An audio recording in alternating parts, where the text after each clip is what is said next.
So I want to start by just thanking everyone for joining us today. This panel, this major, this minor is new, so we are really looking forward to starting exploring it with everyone here today. So business analytics and artificial intelligence, that's where we're going to start our conversation. BAI is the current minor that we're going to be offering, and hopefully it will be a major within the next few semesters. So we're looking forward to exploring it with you guys today. I just want to introduce myself, and then I will have some of my colleagues and friends introduce themselves. My name is Brooke Delosio. I teach in the BAI section. I teach our freshman level courses, so mostly our BUS 113 and 111 classes, which will very soon be BAI 113 and 111. We're in the process of switching those over, and we really learn about sort of the quantitative background for what you're going to need for BAI and any other major actually in my course. So my technology assistant today is Kathy Conlon, so I'm going to have her introduce herself.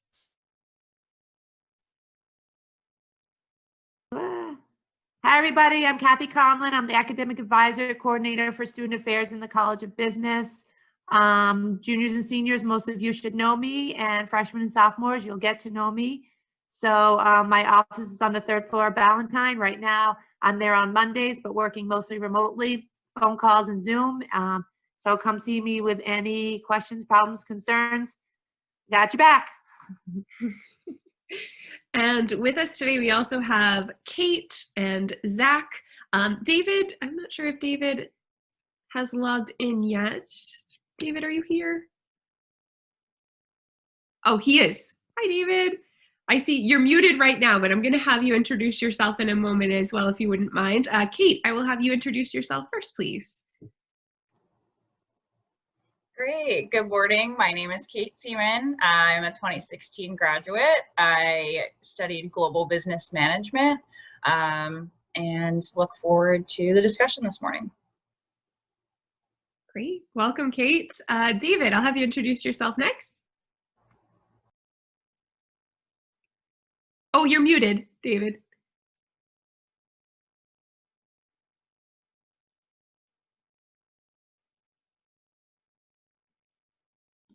Got it. I think I got it. You did. We can hear you now. Okay. I'm David Dubinsky. I'm a College of Business graduate from 1979, so I may have a few years on everybody. This is an exciting time, and I offer some props to Brooke for taking this subject on, which is going to be transformational going forward in business. Great.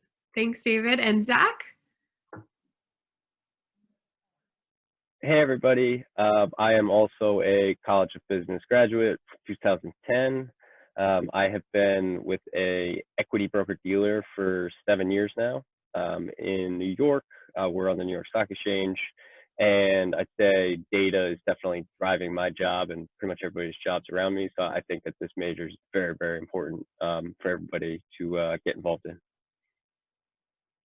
Awesome. Thank you so much. We're going to hear more from the panelists in a few moments. I have some questions that I will be posing to the panelists, but again, I encourage the students who are participating here, please feel free to ask questions in the chat so that we can get your questions answered as well. And I will make sure to leave some time at the end specifically to have you make sure that you can ask questions that you have. So let me move forward here. What I'd like to do is just open this question to the panelists in general. If you have something specific that you want to share, I would really appreciate it. But first, I want to make sure that we all understand what a typical day in your job is. What do you do? What does it look like? Zach, I'll have you start. So typical day for me really revolves around the market. Between 9:30 and 4, and for us, at least on my trading desk, it's mostly around the open. So we have a pretty busy morning, just getting all our clients good to go for the day to trade, making sure all of our operations are up. I've been head of operations for a while now, so it's really just making sure all the data got where it's supposed to go, all the systems are up and running, and that we're ready to trade for the day. other than that, you know, after the market's closed, it's really about, again, same kind of thing, but really turning the lights off. And I would say trading in general just revolves in that cycle every day, 5 days a week, all year long. It's pretty similar every day. Great, thanks. Kate, I'll have you chime in next, please. Okay. Well, it's awesome. It seems like we all have different industries, so this should be interesting, and I'm excited to learn from the other two as well. So I work for Mondelez International. Hopefully you've heard of them. If not, you definitely know our brands. We own Nabisco and Cadbury. So I sell Oreos for a living. So it's pretty awesome. So it's a CPG or consumer packaged goods industry, and I work specifically in food and beverage. So I've been in sales and with this company since I graduated, and be happy to talk later a little bit about career path because it's been an adventure in 4 years. But talking about data, so right now I spend a lot of time looking at sales trends, a lot of share, really the data to drive where we're sending product, when and why. So that's where I spend a lot of time. I work specifically with the Publix team. So if any of you have been traveled south, Publix is basically from Richmond to Key West, so just from the whole South region. So we can get in more about that, but I think what's interesting I want to talk about is our industry in general, is it's grocery stores. So we're using a lot of data to understand the shopper. So for example, for up here, we'll use Stop and Shop for the local one. So if you have a Stop and Shop card, your data is being collected. So anytime you use that, they have your purchase history, they understand what you buy, how frequently you buy it, and how much money you're spending. So sometimes, and different customers have different capability of being able to then target you with additional coupons. They'll know, times of year, what your trends are, and what all of their shoppers' trends are. So they're really using that to then drive their promotions and their product offering in store. So even though that card might, for you just be getting you those discounts, it's really telling the store, what you're doing. And then the customer uses that, and we use that too as well when we're developing the next flavor of Oreo, which I know that, all of our crazy ones. So we're really using all of that shopper data to drive business decisions. So I think that is probably, the biggest thing in this space. And then just the other note on really that artificial intelligence is, if you've shopped in Stop and Shop, you're probably familiar with that annoying robot named Marty that is just in the way. So there are a lot of other stores like CVS that have started using that technology as well. And so basically, if they detect a spill or an error in the store, it automatically dings the overhead to say clean up on aisle 2.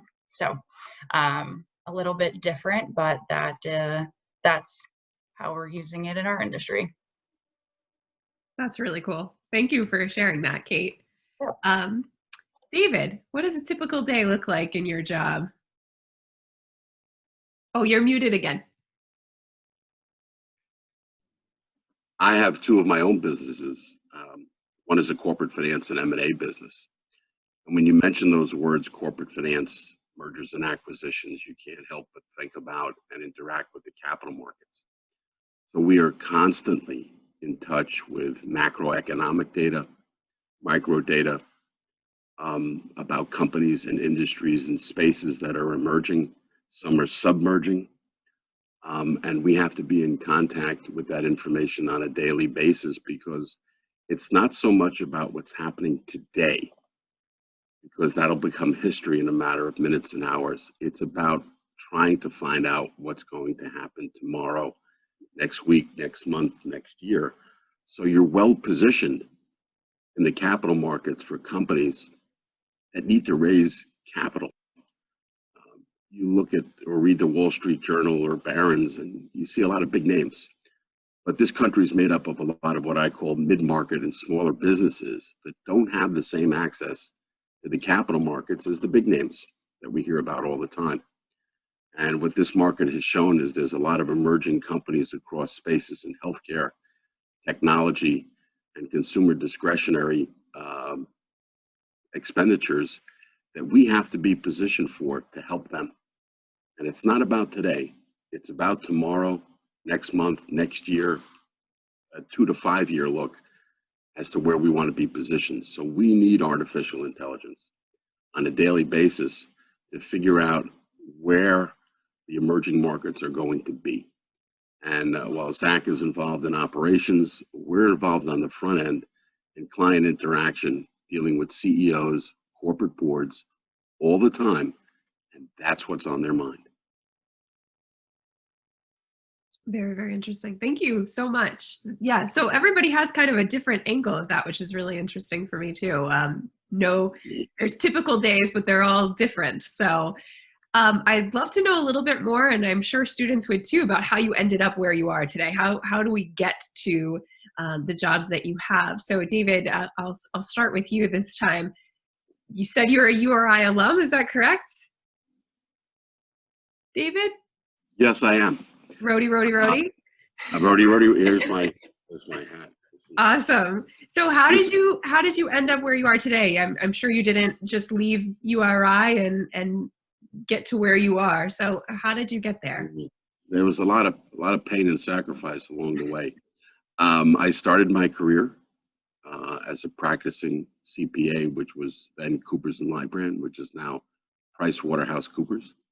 I spent 6 years there and became an audit manager out of its Stamford, Connecticut practice office, although I had clients in all corners of the country.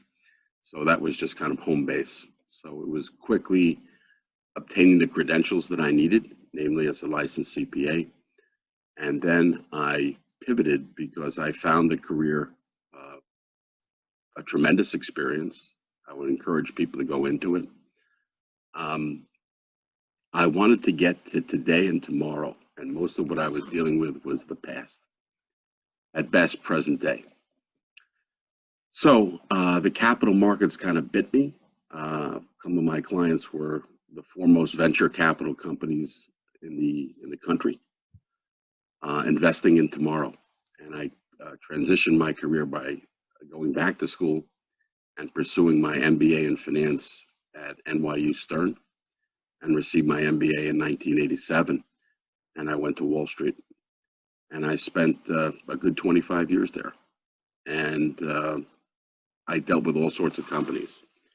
So I dealt with public companies, I dealt with private companies, and some of the companies that were my largest clients were really emerging brands.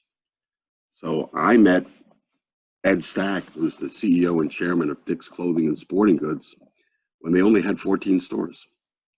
And they were headquartered in upstate New York in a budding metropolis called Conklin, which was a 2 traffic light town outside of Binghamton, New York. And I think the rest is history. It's probably a Harvard Business School case study at this point. They are the foremost big box retailer. I think they have 8 stores in Rhode Island, actually. And they have about 800 stores. And they really are, and I used to talk to people about this emerging 14-store chain as an adult toy store. I said, it's impossible to go into the store and not buy anything. It's impossible. I defy anybody, particularly if you have children, to go into a store like that and not buy anything. And I turned down financing and advising a lot of names in that space in sporting goods and picked Dick's as the winner. In fact, I've suggested to him, to President Dooley, that Ed Stack become a graduation speaker at URI. He's really a self-made billionaire, actually, and very philanthropic. So I had names like that. I had Tommy Bahama. I had Guess Jeans out of Los Angeles. I had Ellen Tracy for women. I had Donna Karan. I had Eileen Fisher. When a lot of people didn't want to touch those companies, they were just viewed as too ephemeral. And to me, they were extremely interesting, led by people who were brilliant, quite frankly. And so I spent years on Wall Street. I then went to work for a private equity firm in Connecticut, and we invested in for-profit education businesses when people didn't really know what those were. But some of them became household names, whether that was DeVry or Apollo. We took several of our companies public through the SEC process, which levered off my background back in my PwC days of doing SEC IPOs. So I had that experience. And after doing that in a fund that was wildly successful for the investors, I struck out on my own, and I have two of my own businesses today. And one, as I said, is in corporate finance and M&A. Another is in an academic tutoring platform that I created 12 years ago. So I own and manage two businesses, and I also trade actively in the markets in spaces that I know, which is an exciting time given the volatility in today's capital markets. So I've kind of become my own business owner, and whether that comes independence and for the financial rewards, but it was built with the foundation that was established at URI, quite frankly, in majoring in accounting in the College of Business, which put me at PwC, which at the time was a Big 8 accounting firm. There are no longer Big 8 accounting firms. They're kind of the Big 4, plus there's been many other firms that have filled in. Transitioning my career where I became a line person, where my job was not to count it or report it or put financial statements together, but was to make the money and bring the revenue in and bring the clients in. And that's a big challenge and a weighty responsibility. And then ultimately transitioned into the private equity world, where our investors, quite frankly, our job was to create value for them and the companies that we invested in, some of which became some household names. And then ultimately, the ultimate challenge is creating, managing, and owning your own business and employing others, which was a big challenge for me. I'm not sure I knew everything I needed to know. In fact, those first months, quite frankly, and about a year and a half, was somewhat scary. You know, when you sign on the line, is you're guaranteeing the debt of the company. But it turned out to be one of the most rewarding things I could have ever done in my entire life. And when you give back to URI, every year you get one of these, which is nice. And you get a nice holiday card from President Dooley and his wife. Yes, you do. Thank you so much. Thank you. Zach, can you tell us how you ended up where you are from URI to Wall Street? Sure. And I would start off with it's directly related to career day and to networking. When I was at school, I went to a career day, I believe my senior year, when I still didn't have a job or really, I didn't know what I was going to do. Even though I did well in school, I just really hadn't made any good inroads networking wise to get a job. And at career day, I met a guy named Jesse Baker who was at the Outpost Group. And that day we hung out. He took me for a ride in his Aston Martin, at URI, and then he ended up getting me a internship at MIT's endowment fund a few months later, which brought me to Boston. And then from there, I ended up going to one of my sister's career days for her college in Massachusetts and meeting a woman from Brown Brothers, getting a job at Brown Brothers through networking.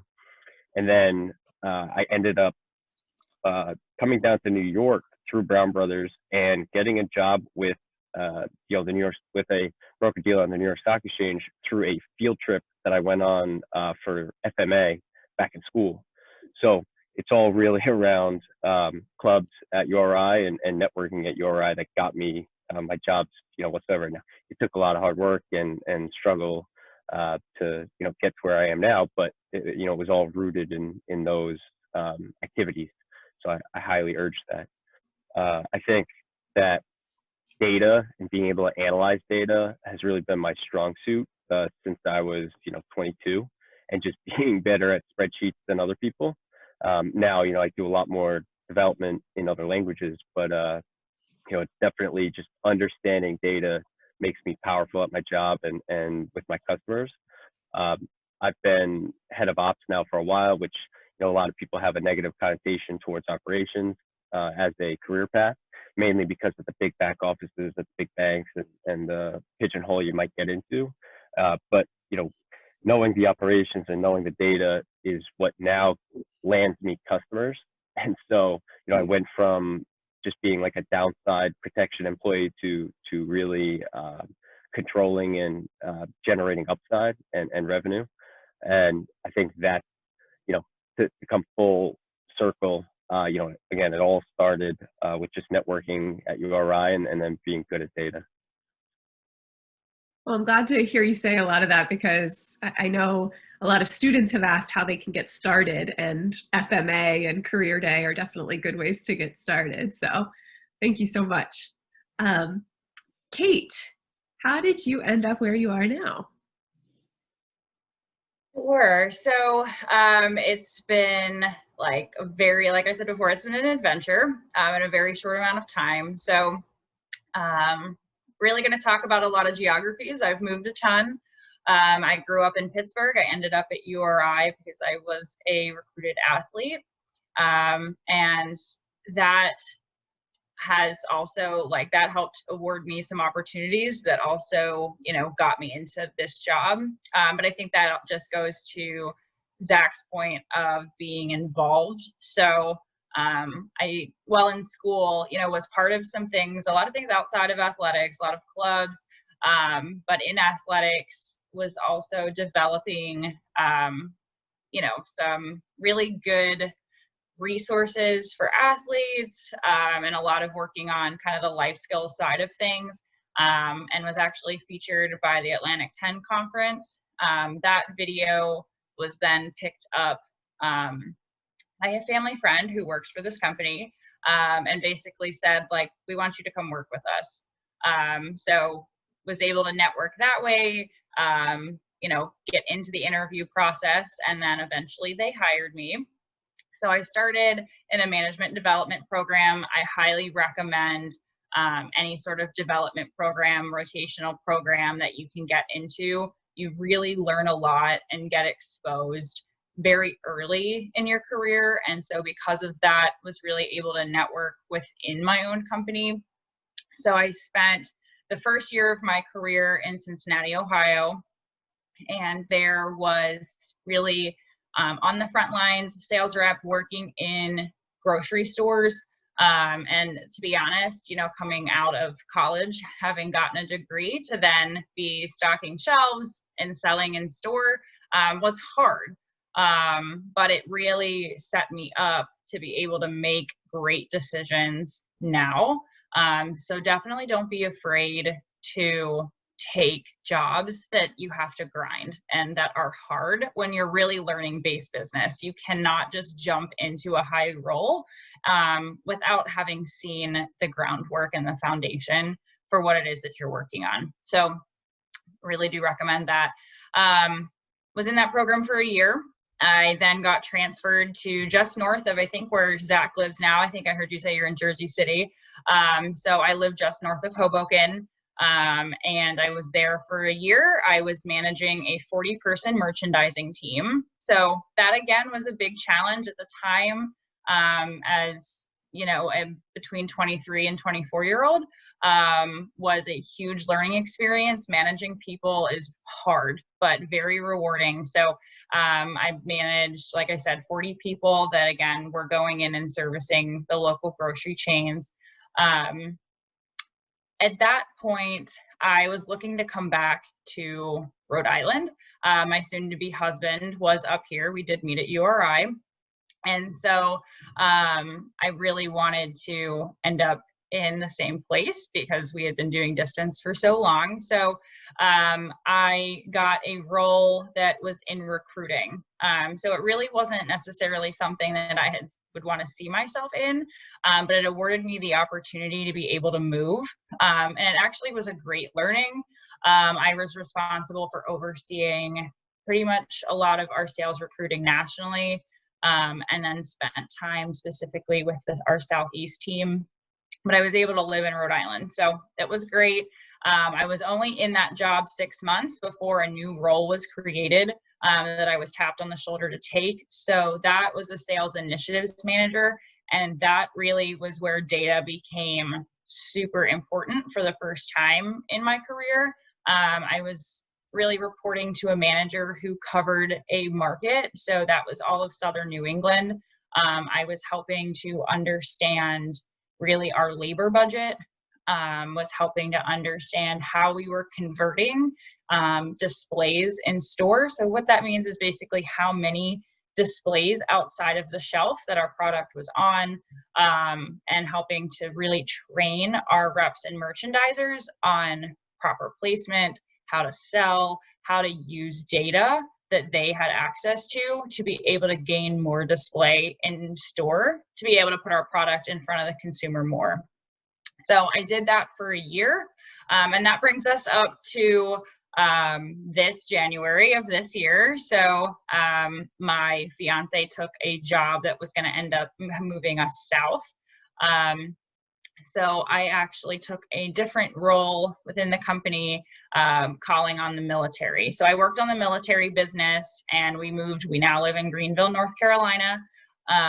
And so that was completely different because the military business is the commissaries on base, very different from normal, like going to a store. You can't just walk into a commissary like you can walk into a Stop and Shop. So that was really intriguing. I learned a ton there. I was only in that role 3 months when the company kind of realigned a team. And so geographically, it made more sense for me to work on the Publix business.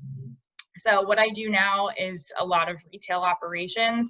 So I'm in charge of tracking, like I said, kind of where we're shipping products and when, in what quantity, using data to determine how much did we sell last year, how much was waste. So waste is basically what did we send back or throw away that didn't make it into the hands of the consumer, which is money we owe back to the customer. So basically putting the right amount of product in every store. So I spend a lot of time doing that, making sure that our ads are executed, because if we're paying for them, then we want to make sure that we have the exposure in store. And so I've been doing that since April, and that has kind of been my path. So have jumped all around the East Coast. I've worked in all 3 regions of our East Coast business. And it's really important, to make sure you're networking, to the point of the other panelists as well. It really helps. The other thing I would say that I've done in my career path, obviously, is move. So that has become a really big deal, is being able to relocate if you want to be able to take additional opportunities in a larger company. That's not everywhere when you're talking about more regional customers and businesses based in one location.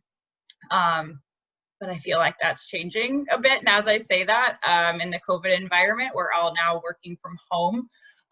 So it'll be interesting to see how that changes moving forward, because my company, being an international one, certainly encourages taking opportunities in different parts, especially of this country. So I will be interested to see how that changes moving forward. But yeah, that's how I ended up from URI into living in North Carolina.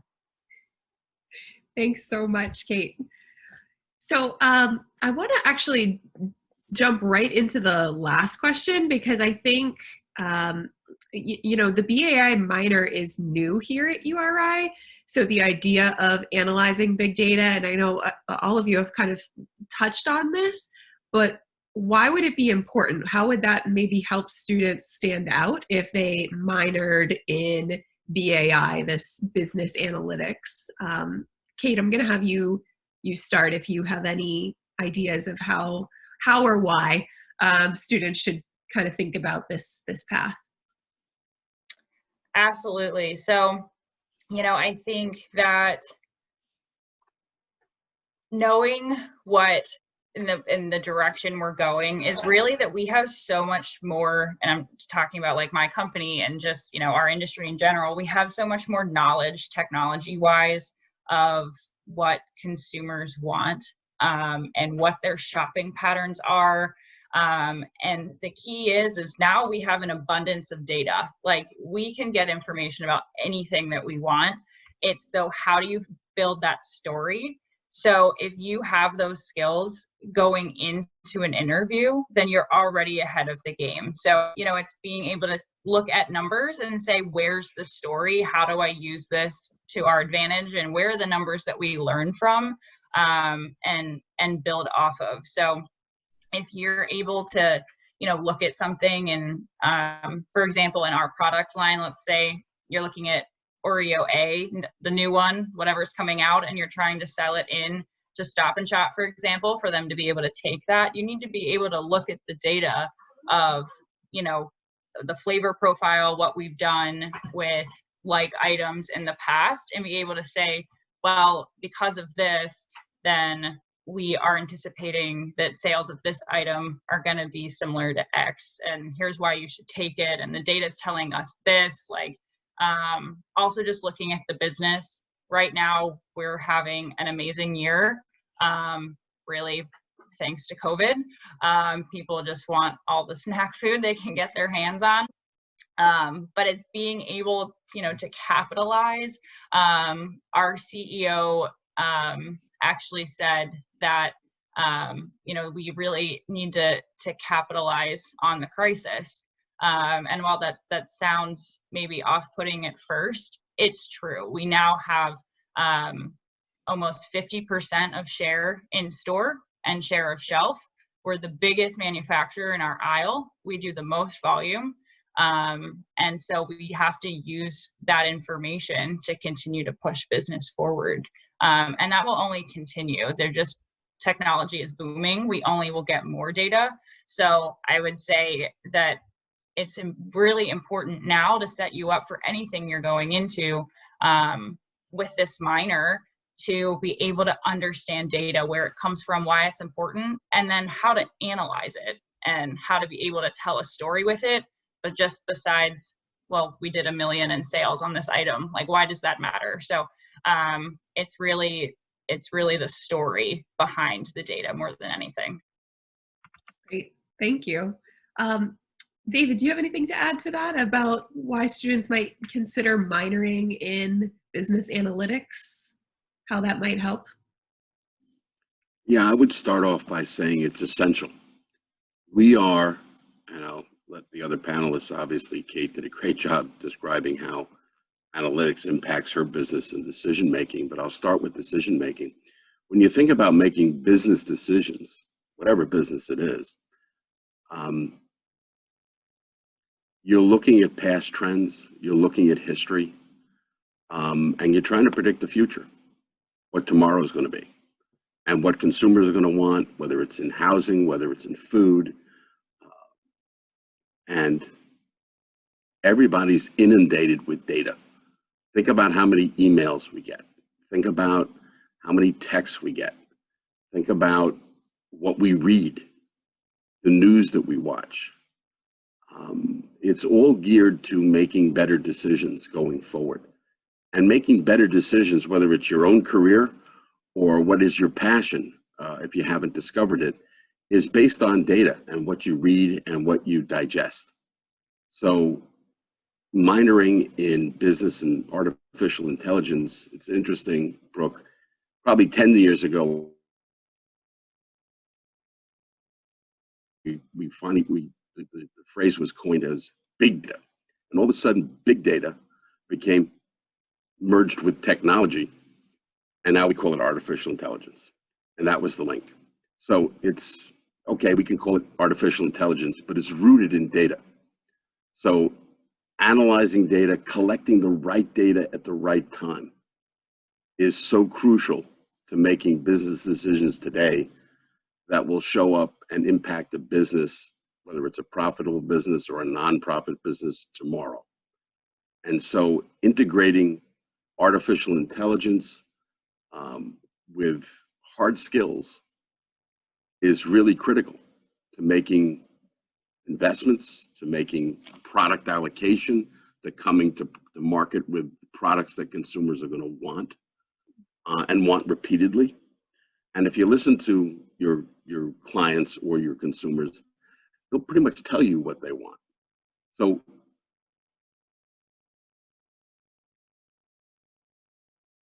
if I can use an example in the market, these doorbells now that you can see through to see who's at your door. You have something called the smart home, where you can turn on lights, you can do different things to your home from your cell phone. Okay. Somebody obviously, and a bunch of companies figured out homeowners, whether it's in the residential space, even in the commercial space, are going to want this. They're going to want to feel more secure. They're going to know who's at their door. Well, those decisions to come to market to develop those products were made years before. Nobody just flipped a switch and said, you know what, we need one of these doorbells that you can see who's at your door, or turn on appliances or lights in your home. Somebody conceived of this idea based on consumer trends, whether they were in the, social space and security space, to come to market with those products based upon data they were gathering probably for several years. And so that's a good example of using data in a consumer space, homeowner space, that shows up in products that people are going to want, or going to buy or subscribe to.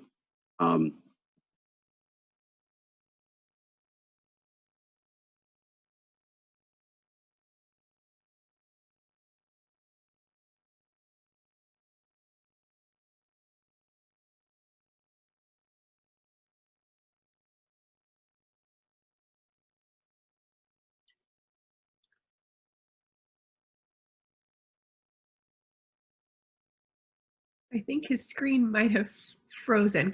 Is it just me? Is it just my screen? No, he's frozen. Okay.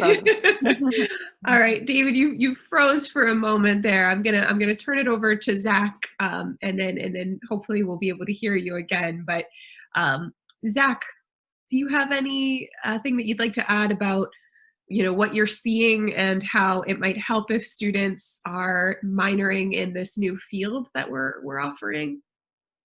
Yeah, definitely. So, I not to be egotistical, but I've been kind of the center of the business analysis in my firm for a while. But that's really because it's just a handful of guys down at the New York Stock Exchange that can barely even use computers, let alone business analysis tools. So I got really good at Excel, and it really started driving my career forward. And I would say that it was really important while I was coming up, but that started 10 years ago. Now it really is all about Python and knowing Python. So doing that as early as possible and getting better at it just really makes you so much more powerful coming out of school in terms of getting a job or getting the job that you want. So whether it's Python, R, or even Excel, business analytics, those are all just such hard, tangible skills that you can establish now, and it's going to get you more internships. It's definitely going to get you a job when you get out of school. And to the points that the other panelists made, data is really driving everything. Every business is just so reliant on the correct, accurate, and streamlined data to make decisions, to make any single decision any day. You just make better decisions with good data. And the only way to get that good data is to have literally, somebody like yourselves running it in Python or Excel or R, anything like that. So I think it's critical to have some Python experience at a minimum. And then, Excel, obviously, you need to nail. And I'd say that, a lot of kids come out of school and put Excel expert on their resume without ever actually done anything, doing anything big in Excel or any of these other languages. And that kind of gets sniffed out on interviews. And so you don't want to be in the position where you get into a good interview and somebody says, okay, tell me about this project you did in Python or Excel or whatever it is on your resume. And you can't really explain much. Whereas like even my guys that are a little younger, just coming out of school, some are still in school, and all interns, I make them start web scraping on Python immediately, just so that they have something hard and tangible to put on their resume. So, you know, I think again, just to reiterate that doing it in school is like a gimme. You know, it's like a freebie where you don't have to spend your own time and energy or your experience on the job getting it. Whereas you just do it in school and you get it out of the way. That's great. I'm so glad that you said that, because we just started doing Python, and students, I don't know, the students who are in this group, depending on your year, we are now going to be requiring Excel certification as students move forward. So I was happy to hear you say that too, because I think a lot of students do put that on their resume because they think, you know, yeah, I know Excel, but it's pretty easy to sniff that out. I agree. So David, welcome back. I'm sorry that you had cut out. If there's anything that you would like to add. I'll add this. You know, we're talking about a lot of hard skills, whether it's software-related skills, Python, all the data that others come in contact with. I'll just relay a story. I remember a very successful public company CEO telling me, when I'm the smartest person in the room, I know I'm in trouble. Mm. And I thought about that throughout my career. And basically, what he was saying was, I need to surround myself with really smart people, because if I'm the smartest person in the room, I'm really going to be in trouble. I want to know what they know and what they're looking at. So something that Kate picked up on earlier was, and I think you did too, Brooke, was networking. And it's really crucial. And again, I'm an old hand accounting major at URI and spent 6 years pushing the Pentel at a company called Coopers & Lybrand. It's really your big off-balance sheet asset. It's called your network. It didn't have a retail price tag associated with it. You bought it, but you built it over time. So the more you can build your network of people, you know, people of substance, they're all analyzing data too, and they come from all walks of life in all sorts of industries. And the more you know, and the more you have an active network of people who are, you know, pushing the bar and moving things forward in whatever space they're in, makes you more intelligent. And so while the minor is artificial intelligence, it's also real intelligence when you really think about it, and you're translating it into every day. So building that off-balance sheet asset, as I call it, you won't find it in a financial statement, but you'll find it, you know, in your mind, and probably in software like Access and Contact and whatnot, as well as all the numbers that are stored in your cell phone of people that are in your network that can help you be smarter and make better decisions. And you're building it every day. It's not something like, well, I only do it on Tuesdays, or I buy ad space on Tuesdays for the weekend to run ads for shopping in stores. You're building it every day, and it starts at URI, quite frankly. In fact, it probably started earlier. Kate was a recruited athlete.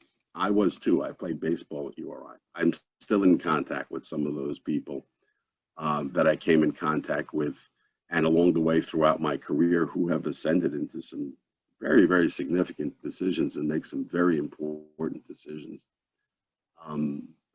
that affect people's lives and their employees and their companies every day.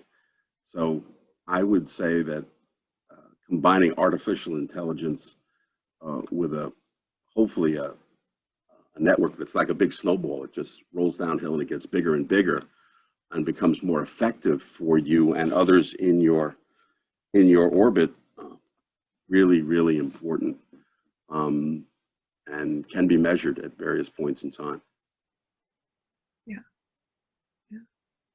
Well, I want to make sure that we leave some time for questions that students have. Kathy, are there any questions in the chat? Unfortunately, since I'm sharing my screen, I can't see the chat. Kathy, do we have any questions? Nothing yet, so feel free to type away if anybody has anything they want to ask any of the panelists. I'm going to do an awkward moment of silence until somebody asks a question so that I can make sure that I have enough, that I give you enough time. Don't be shy. This is your opportunity.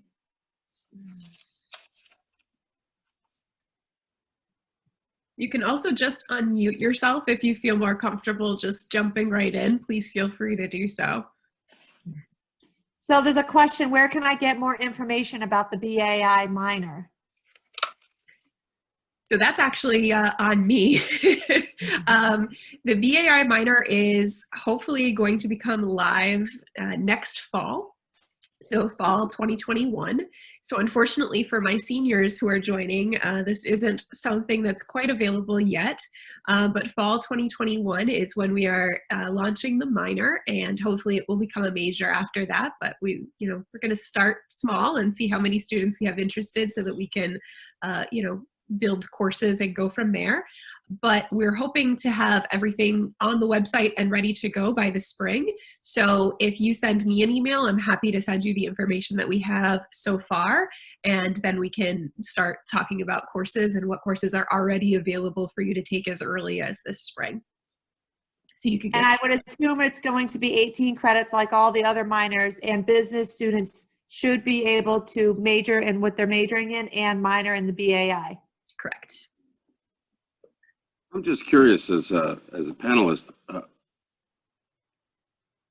how are the faculty coming to URI to teach BAI as a minor? And obviously it may evolve into a major. I mean, if that's the vision, are they currently at URI and if you will, researchers and being trained in artificial intelligence, or are you recruiting specific faculty coming from other institutions to become faculty members at URI in BAI? So the answer is both. So we have 2 faculty members who have some BAI experience in the field. And so they are going to they're launching the major, and then the minor. And then once it is officially on the books and is approved through Faculty Senate and all of the politics for the university, then we're hoping to recruit some new faculty from there. So we'll offer some new lines and do a search to get some good BAI faculty on board with us. So right now, both. We're all being trained a little bit. We're doing some R training and Python training, and really focusing on Excel. A lot of the faculty were Excel certified over the past few summers so that we could make sure that we were ready to help students with that. And then, like I said, we're hoping to recruit some new faculty over the summer. Got it. Yeah. What other questions do we have here? We've got a few more minutes. I want to make sure that your questions get answered. Nothing yet. Feel free to type away. One thing I'd like to add, can you guys hear me? Yeah. One thing I'd like to add is that if the major's not coming or the minor's not coming till next year, students can still go online today and take a course to just start getting prepared, because the longer you wait, the more you'll regret it later. You could go online and get plenty of Harvard computer science stuff and any language you want to learn, and then essentially you're going to be Googling stuff until you get through it, just like everybody else does. I work with a lot of professional developers, and I'm a developer. I would not call it professional, but we just Google stuff until we figure it out. So you could start doing that now and just throw it on your resume, as you're looking for internships. Definitely, it's a really good point. And not only that, but then if you take a course in the fall or the spring and following up on that, then it's probably an easy A and will help your GPA because you've already done some research. It's definitely an easy A, and I'd say that the minor and the major is really the window dressing on your resume, but actually doing the work and getting through some languages and projects, especially with artificial intelligence and data, you'd have to do on your own anyway to really make an impact. You're all competing against Harvard, and MIT computer science majors. And to David's point, it's really the network that's going to get you the job, combined with the business analytics and artificial intelligence. Excellent. I think also that we have an alumni base here, not only today, but when you think about it, that reaches a lot of tentacles. So, for example, Hasbro's a household name in Rhode Island as a major global toy manufacturer and business. And they have to come to market with new products and new toys all the time, not just the old annuity streams of G.I. Joe and products they've had for many, many years. And so, Al Verrecchia is a prominent URI alumnus, and the Hassenfeld family have been large donors to URI. And if you had a corporate session with them about how they're using artificial intelligence as a real world experience, and develop your own case studies here at URI. Forget the Harvard Business School case studies. They tell you what you already know, pretty much. They really do. It's based in history. URI and the BAI minor, soon maybe evolving into a major, could develop its own case studies of how artificial intelligence is affecting the future.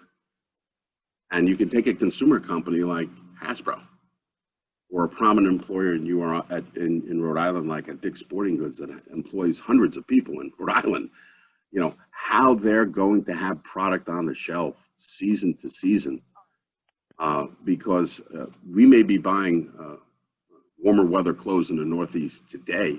I got news for you. They're going to look different a year from now. Somebody's developing them today based upon what they think consumer trends are and preferences will be next winter. And in many ways, it's somewhat virgin territory because nobody's done it before and pulled this thing together in actual case studies, working with major decision makers that are really indigenous to Rhode Island, pulling off its alumni base, who are in positions of tremendous influence in this country, in prominent positions, and how they're analyzing data and how valuable it is to them and essential to them in making decisions today that are going to show up in the market, the overall markets, domestically and globally, next year and well beyond. And so URI, I think, is in a very advantageous position to be able to call upon those resources to add a lot more depth and fabric to a BAI minor and with its faculty, and evolving into what obviously is going to be down the road a major. Yeah, and I'll add on top of that, because you make a really good point. Our company does case studies with universities all over the country, and it really is that good one. It's nice for us because we get fresh looks on an opportunity, but I think that is a really good experience. That is something that is resume building, that you've actually looked at someone's data and you're trying to solve a problem or sell something or whatever it is you're working on. So one, I think, David, that's a great point.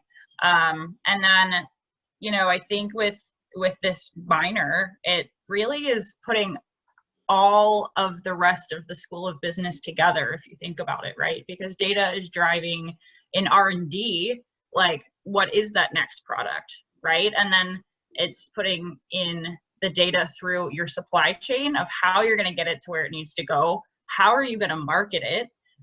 It's then going to get, how are you going to manage the product too, to make sure that it does sell and all of that and its success. So, I mean, it really is tying from the small idea the entire way through the supply chain until it hits end consumer. So it's just so relevant for any major that you're in.